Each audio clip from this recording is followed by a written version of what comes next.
नमस्कार विद्यार्थी मित्रांनो, मी प्रियंका ग्लोबल ऑनलाईन मराठीमध्ये आपल्या सगळ्यांचं मनापासून स्वागत करते.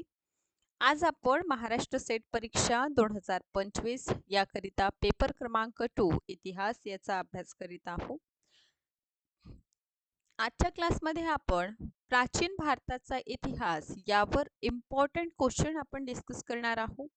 विद्यार्थी मित्रांनो, अभ्यासक्रमामध्ये प्राचीन भारताचा इतिहास हा जो भाग आहे खूप इम्पॉर्टंट आपल्यासाठी आहे. वारंवार आपण एक्झामिनेशन मध्ये बघतो की या भागातून आपल्याला विविध प्रकारचे म्हणू शकता, मग ते एन्शंट सोर्सेस असू द्या किंवा प्राचीन वंश असू द्या, यावर वारंवार प्रश्न विचारलेले आहे. त्यामुळे हा पर्टिक्युलर भाग आपल्यासाठी महत्त्वपूर्ण आहे. सोबतच महाराष्ट्र सेट परीक्षा टार्गेट करीत आहात तर आपल्या सगळ्यांसाठी कोर्स सुद्धा अवेलेबल आहे, ज्यामध्ये लाईव्ह क्लासेस, संपूर्ण अभ्यासक्रमावर video lectures, notes, PYQ, MCQs, weekly test available आहे. नवीन बॅच आपली सुरू झालेली आहे. या बॅचला आपण जॉईन करू शकता. बघा, हे ऑफिशियल नंबर्स आहे, यावर कॉन्टॅक्ट करा आणि कोर्सला जॉईन करा. जॉईनिंगची फीस 12,000 आहे. यावर डिस्काउंट मिळेल आणि 8,000 मध्ये कोर्स अवेलेबल आहे. या व्यतिरिक्त ग्लोबल ऑनलाईन ॲप डाउनलोड करून स्टोअर ऑप्शनला सिलेक्ट करून कोर्सला सर्च करून घ्या. डायरेक्ट इथून कोर्सला बाय करू शकता किंवा ऑफिशियल नंबर्स आहे यांवर कॉन्टॅक्ट करा. सो बघा, क्वेश्चन आहे आपल्याला, हर्षवर्धन नंतर उत्तर भारतात कोणाचं किंवा कोणता असं नगर आहे ज्याला महत्त्व प्राप्त झालं. यासाठी 4 ऑप्शन आपल्याला दिलेले आहे. Option A Kannauj, option B Thaneshwar, option C Pataliputra आणि ऑप्शन डी आहे माळवा. ओके, सो इथे आपल्याला लक्षात घ्यायचं आहे, व्हेरी करेक्ट आन्सर आहे कन्नौज. कारण पूर्वी आपण बघतो, जेव्हा आपण हर्यक वंश वगैरे अभ्यास केलेलं तेव्हा आपण बघतो की कशा प्रकारे पाटलीपुत्र याला महत्त्व होतं, पण हा महत्त्व आता कन्नौजला प्राप्त होणार. नेक्स्ट प्रश्न आहे, कलचुरी वंशचा अंतिम शासक कोण होते. सो ए लक्ष्मीकर्ण, बी गांगेय देव, सी कोकल आणि डी आहे यापैकी नाही. सो कलचुरी वंश आपण अभ्यास करणार आहोत आणि या वंशाचं अंतिम शासक लक्ष्मीकर्ण आहे. त्यामुळे ऑप्शन क्रमांक ए. नेक्स्ट प्रश्न आपल्याला सुरू करण्यापूर्वी थोडा माहिती आपण कलचुरी वंश विषयी बघूया. कलचुरी वंश याचं संस्थापक जर विचारलं तर गांगेय देव हा संस्थापक आहे. आणि आपण बघतो की गांगेय देव हा काय करतो, विक्रमादित्य हा टायटल धारण करतो. आणि शेवटचे शासक विचारले तर लक्ष्मी कर्ण आपल्याला आन्सर करायचा आहे. ओके, चंदिल वंश यांनी कलचुरी वंशाची सत्ता समाप्त केलेली आपल्याला दिसून येतं. नेक्स्ट क्वेश्चन आहे, रामचरित्र मानस याचं लेखक कोण. 4 ऑप्शन आहे, वाल्मिकी, संध्याकर, नंदी, कालिदास आणि तुलसीदास. सो रामचरित्र याची रचना तुलसीदास यांनी केलेली आहे. तुलसीदास यांची 12 रचना आहे, ज्यामध्ये रामचरित्र मानस आहे, दोहावली, गीतावली, कवितावली, कृष्ण गीतावली, राम आज्ञा, प्रश्नावली आहे, हनुमान बाहुक आहे, विनय पत्रिका, रामलल्हा, कचूह, पार्वती मंगल, जानकी मंगल, बर्वे रामायण, वैरांग, संधीपणी, कवित्व आणि कुंडलिक अशा प्रकारच्या यांच्या रचना आहे. कालिदासांचं जर विचारलं तर कालिदासांचं मालविका अग्निमित्रम आपल्याला दिसून येतं, रघुवंशम आपल्याला दिसून येतात. हे सगळं रचना आपल्याला कालिदासांची दिसून येते. ठीक आहे, सो अशा प्रकारे आपण हा प्रश्न बघतो जो इम्पॉर्टंट आहे. नेक्स्ट आहे, पाल शासकांच्या वेळी शिक्के कोणत्या प्रकारचे होते. ए द्रम, बी आहे कारशापण, सी आहे शिक्के आणि डी आहे रुपया. सो पाल शासकांच्या वेळी कोणत्या प्रकारचे शिक्के आपल्याला दिसून येतं, तर लक्षात घ्या विद्यार्थी मित्रांनो, द्रम आपल्याला दिसून येतात. ओके, नेक्स्ट प्रश्न आहे, महेंद्रपाल यांच्या दरबारी कोण होते. आपण महेंद्रपाल यांच्याविषयी डिटेलमध्ये अभ्यास केलेला आहे. यासाठी 4 ऑप्शन दिलेले आहे, राजशेखर, कल्हण, बिल्हण यापैकी नाही. सो या 4 ऑप्शन मधून महेंद्रपाल यांच्या दरबारी राजशेखर आपल्याला दिसून येतात. त्यामुळे योग्य उत्तर इथे आहे ऑप्शन क्रमांक ए. सो या समोर आपण थोडा इन्फॉर्मेशन बघूया, कारण प्राचीन भारतामध्ये वारंवार आपल्याला पुस्तक म्हणजे बुक लिस्ट आणि ऑथर नेम हा प्रश्न वारंवार आपल्याला विचारला जातो. त्यामुळे हा प्रश्न आपल्या एक्झामिनेशन साठी महत्त्वपूर्ण ठरतो. तर लक्षात घ्या, राजशेखर यांचं आपल्याला दिसून येतं काव्यमीमांसा, बालरामायण, बालभारत, कपूर मंजरी, विधव शालभज्जिका, भुवनकोश, राजशेखर यांचं आपल्याला ह्या रचना आहे. बिल्हण जे आहे 11व्या शतकातील हे काश्मीरमधील प्रसिद्ध कवी आपल्याला दिसून येतं, ज्यांचं चौर पंचाशिका प्रसिद्ध आहे. ओके, यांचं दुसरं महत्वपूर्ण रचना विक्रमाक देवचरित्र आपल्याला दिसून येतं. ठीक आहे, सो विक्रमादेव चरित्र यावर यापूर्वी सुद्धा एक्झामिनेशन मध्ये प्रश्न विचारलेले आहे. यामध्ये आपण बघतो की विक्रमाक चरित्र जे आहे ते कल्याणीचे चालुक्य वंश जे आहे येथील शासक असतात विक्रमादित्य पंचम यांच्याविषयी माहिती दिलेली आहे. नेक्स्ट प्रश्न आहे बंगालचे सेन वंशाचा संस्थापक कोण होता? सो ए सामंत सेन, बी आहे वीरसेन, सी हेमंत सेन की डी विजय सेन. सो बंगालमध्ये आपण जेव्हा पाल वंशाचं पतन होतं त्यानंतर सेन वंश बघतो. तर सेन वंशाचे संस्थापक आहे सामंत सेन. त्यामुळे इथे आपल्याला योग्य उत्तर सामंत सेन दिसून येतं. समोरचा प्रश्न आहे कल्हणचे राजतरंगिणी किती उपविभागात विभाजित आहे? ऑप्शन क्रमांक ए आहे 64, ऑप्शन बी आहे 110, ऑप्शन सी आहे 15, डी आहे यापैकी नाही.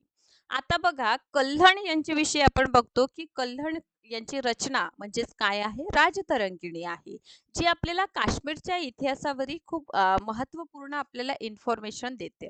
तर काश्मीर चा जो इतिहास जर आपल्याला जाणून घ्यायचा आहे तर त्याचा मुख्य स्रोत जे आपण म्हणतो ते कल्हणची रचना आहे, जे टोटल 64 पार्ट मध्ये आपल्याला डिवाइड दिसून येतं. आणि अशा प्रकारचं जर डिटेल प्रश्न जर कधी विचारण्यात आलं तर नक्कीच पुस्तकांविषयी भरपूर आणि त्यामध्ये कशाविषयी माहिती दिलेली आहे असाही प्रश्न आपल्याला विचारलं जाऊ शकतं. नेक्स्ट आहे प्रारंभिक मध्यकाळ हिंदू पुस्तकाचं शीर्षक कुठल्या प्रकारचं लिहिलं जायचं? ठीक आहे, सो ए आहे प्रारंभामध्ये आपण बघतो म्हणजे प्रारंभिक मध्यकाल जे आहे त्यामध्ये हिंदू पुस्तकाचं शीर्षक प्रारंभामध्ये लिहिलं जायचं ऑप्शन ए. ऑप्शन बी आहे शेवटी लिहिलं जायचं. ऑप्शन सी आहे मध्य भागात हे लिहिलं जायचं. ऑप्शन सी आहे ऑप्शन डी आहे की टायटल दिलं जात नव्हतं. ठीक आहे, सो प्रारंभिक मध्यकाल यावर आपल्याला टर्मोलॉजी यावर आधारित एक प्रश्न विचारलं जातं. सोबतच पुस्तकासंबंधित किंवा कशा प्रकारचं आर्थिक बाबींसाठी शब्दावली प्रारंभिक मध्यकाळामध्ये होती. अशा प्रकारचे प्रश्न आपल्याला वारंवार आपल्या एक्झामिनेशन मध्ये जे आहे ते येताना दिसून येतात. सो एक्झामिनेशनच्या पॉइंट ऑफ व्ह्यूने हा सगळा भाग आपल्याला खूप महत्त्वपूर्ण इम्पॉर्टंट स्वरूपाचा आहे. त्यामुळे हा भाग आपण कोणीही स्किप करू शकत नाही आहे ना. सो इम्पॉर्टंट पार्ट असल्यामुळे यामध्ये आपल्याला डाऊट जे आहे असायला नको आणि जितकं पण टर्मोलॉजी आहे मध्यकाळाशी निगडीत त्याला तुम्ही आणखीन व्यवस्थित प्रकारे करा, जेणेकरून समोरचे जे आपले एक्झामिनेशन आहे त्यामध्ये आपल्याला कुठल्याही प्रकारचं डाऊट राहणार नाही. सो प्रारंभिक मध्यकाळामध्ये जे टायटल लिहिलं जायचं ते अंत म्हणजे शेवटी लिहिलं जात होतं. त्यामुळे इथे ऑप्शन क्रमांक बी आपला योग्य उत्तर आहे. नेक्स्ट आहे पोणची रचना काय आहे? ऑप्शन 4 आपल्याला इथे दिलेले आहे. त्यापैकी ऑप्शन ए शांती पुराण, बी आहे अजित पुराण, सी आहे आदी पुराण आणि डी आहे हरिवंश पुराण. सो पोनची रचना आपल्याला दिसून येतं शांती पुराण ही आहे. सो हे इम्पॉर्टंट ठरणार आहे. नेक्स्ट आपल्याला प्रश्न दिसून येतं न्यायकणिका चे लेखक कोण? ए कुमारिल भट्ट, बी आहे वाचपती, सी आहे हलायुग आणि डी आहे शंकर. सो न्यायकणिका ही एक महत्वपूर्ण रचना आपल्याला दिसून येतं जी लिहिलेली आहे वाचपती यांच्याद्वारे. बघा अशा प्रकारचा प्रश्न जे आहे आपल्याला बुक आणि ऑथर नेम हे खूप इम्पॉर्टंट असं पार्ट आहे आपल्या एक्झामिनेशनसाठी. सो हा पार्ट व्यवस्थितरित्या आपण कव्हर करून ठेवावं, जेणेकरून या भागातून जे प्रश्न विचारले जाणार आहे ते आपण आणखीन व्यवस्थितरित्या आन्सर देऊ शकू. नेक्स्ट प्रश्न आपल्याला दिलेला आहे काला पगोडा कोणत्या मंदिराला म्हणतात? आता ब्लॅक पगोडा आपण ऐकलेला आहे है ना. सो यासाठी आपल्याला 4 ऑप्शन विद्यार्थी मित्रांनो दिलेले आहे आणि हे चारही ऑप्शन आपल्यासाठी महत्त्वपूर्ण आहे. ए आहे कोणार्कचा सूर्य मंदिर, ऑप्शन बी आहे राजराजेश्वर मंदिर, सी आहे गांगेय कोंडपुरम मंदिर आणि डी आहे यापैकी नाही. सो काला पगोडा कोणत्या मंदिराला म्हणतात है ना. सो खूप इम्पॉर्टंट आहे. यापूर्वी सुद्धा एक्झामिनेशन मध्ये अशा स्वरूपाचे प्रश्न जे आहे ते आपल्याला विचारले गेले असल्यामुळे हे सगळेच प्रश्न आपल्याला इम्पॉर्टंट ठरणार आहे. व्हेरी करेक्ट आन्सर आहे कोणार्कचा सूर्य मंदिर. आता कोणार्कचं सूर्य मंदिर आपल्याला पाहायला मिळतं, ज्याला ब्लॅक पगोडा असं सुद्धा आपण म्हणतो. नेक्स्ट प्रश्न आहे, खालीलपैकी कोणत्या चोल शासकांनी राष्ट्रकूट राजा कृष्ण तृतीय यांना पराजित केले? आपण वारंवार जेव्हा आपण युनिट क्रमांक 3चा अभ्यास करतो त्यावेळी वारंवार आपण दक्षिणेतील राज्यांचा अभ्यास करतो, ज्यामध्ये बदामीचे चालुक्य झाले, राष्ट्रकूट वंश झालं, चोल, चेर, पांड्य, पल्लव यांचं वारंवार आपण संघर्ष बघितलेला आहे. इवन त्रिपक्षीय संघर्षाचा सुद्धा अभ्यास केलेला आहे. या ठिकाणी प्रश्न राष्ट्रकूट शासक आणि चोल शासक यांच्याविषयी विचारलेला आहे. सो ए आहे परांतक प्रथम, बी आहे परांतक द्वितीय, सी आहे राज प्रथम, डी आहे राजेंद्र प्रथम. आता बघा चोल वंश आणि आपण बघतो राष्ट्रकूटांविषयी आपण अभ्यास केलेला आहे.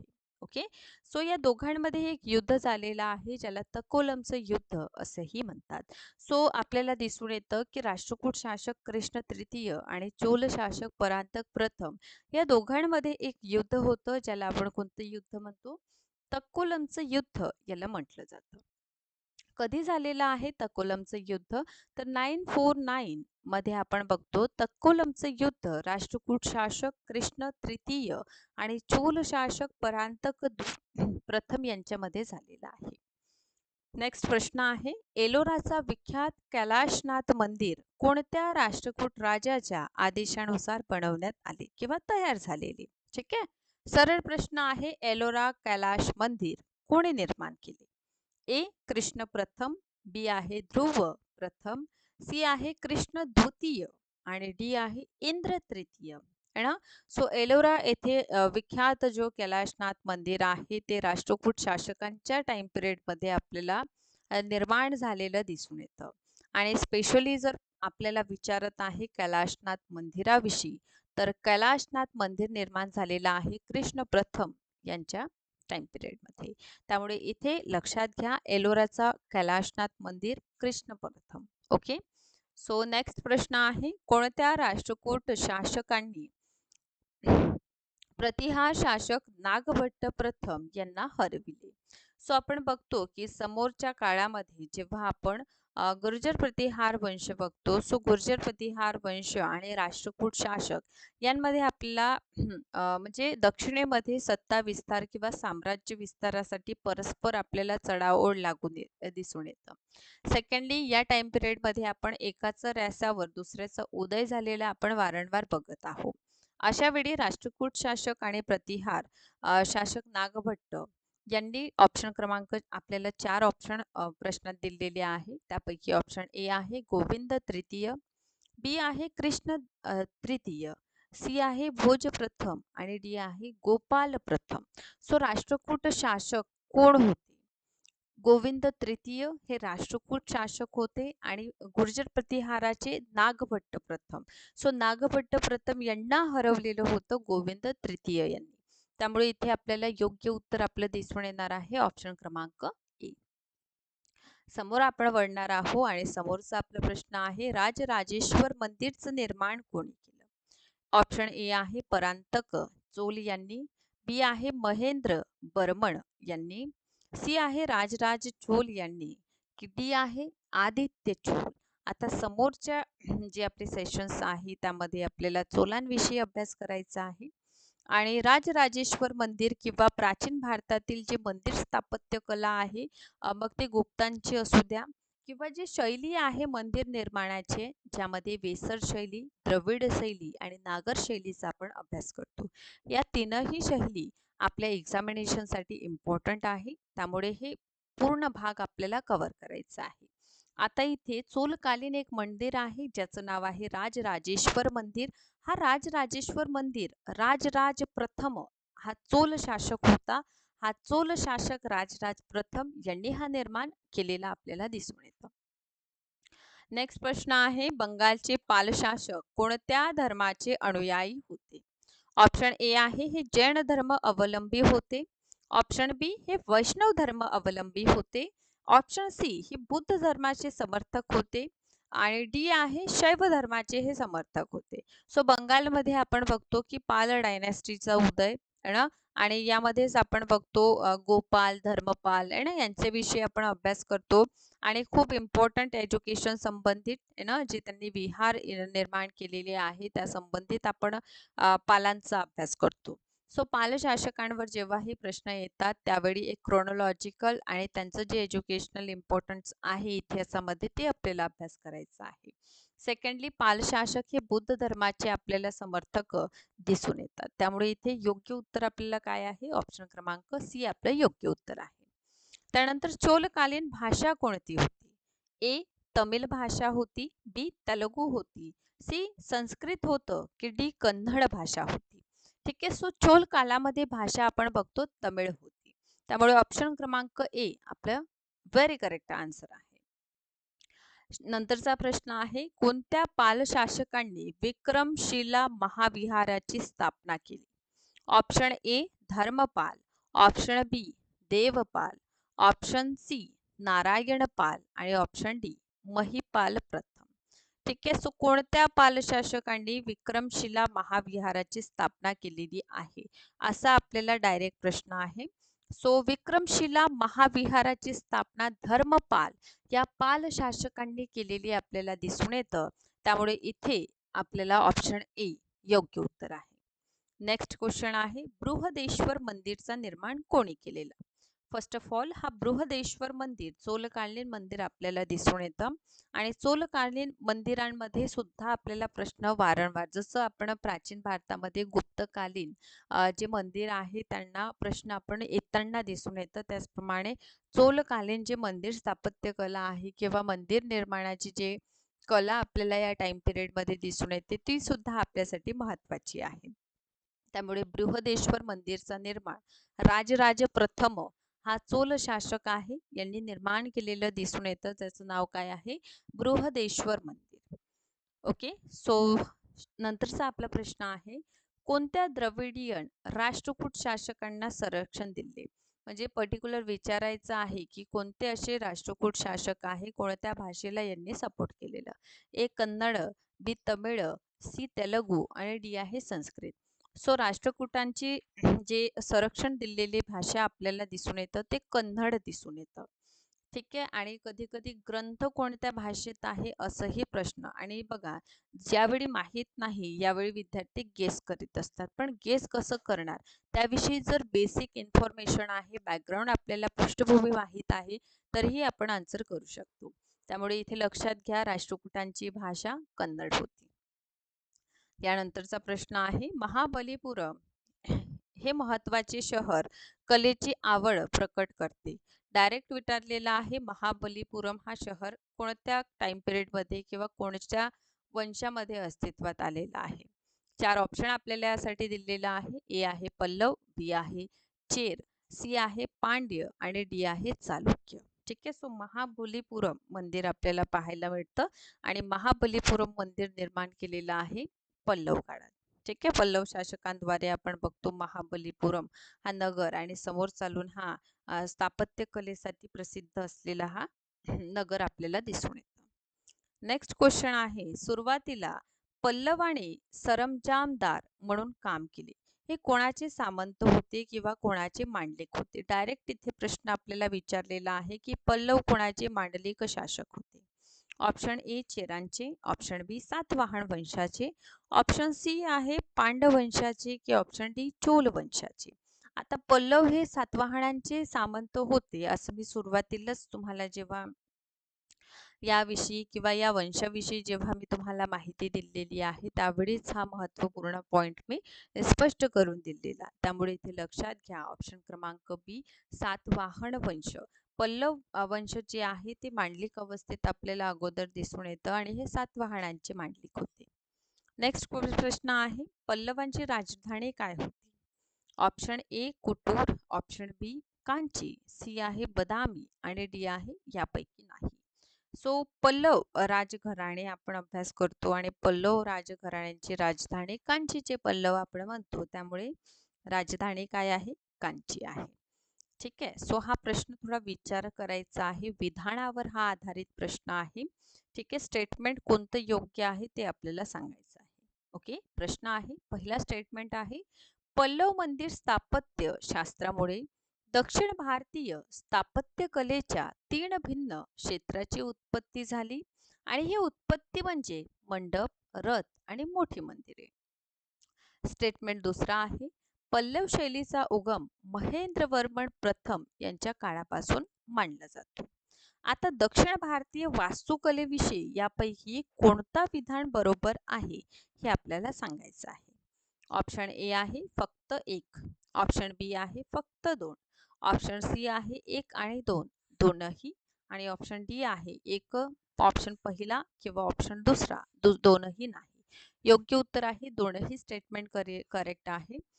पल्लव मंदिर स्थापत्य कलेमध्ये आपण 3 वैशिष्ट्यपूर्ण कॅरेक्टरिस्टिक्स बघतो, वैशिष्ट्य बघतो. एक मंडप आहे, दुसरा रथ आहे आणि तिसरं मोठी मंदिरे आहे.